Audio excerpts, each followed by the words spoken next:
ai bai kamata ba a ce kamar ya mace haka tana irin wannan rayuwar. Ina ma abota kallatar shirye-shiryen fina-finan Hausa. Ku buɗe idanu don kashe kwarkwatar kuma ku buɗe kunnuwa don sauraron labarin. Daga shahararriyar tashar ku mai suna Jikokin Arewa YouTube channel. Ta tanadar muku tsaftatacce ingantacce kuma tataccen shiri mai suna Rayuwata. Shiri ne da ya kunshi labari akan wata yarinya da ta taso a cikin jin daɗi da walwalar rayuwa. Sai dai kash za mu ji kuma za mu gani a yayin da rayuwarta ta koma a bar tausayawa. Lamarin yarinyar nan fa biyu yana nema ya tasa. Wannan rayuwar da ake ciki baka san yadda 'yan mata suke baro iyayen suke fito yawan bariki ba?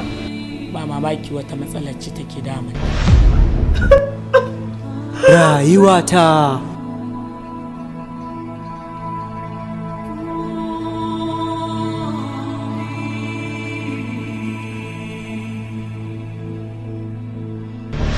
Rayuwata shiri ne da ya kunshi abubuwan ban al'ajabi, ban mamaki, nishadantarwa, tausayawa da kuma tsantsar rashin imani.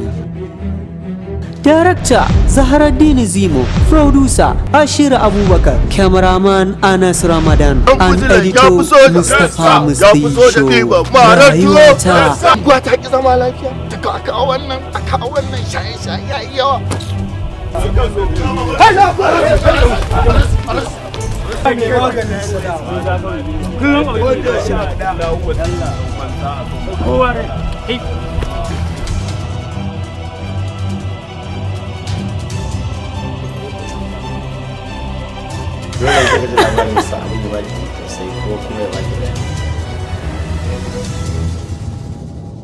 Rayuwata a duk ranar Juma'a da misalin karfe 8 na dare zai fara zuwar muku daga 26 ga watan Disamban da muke ciki.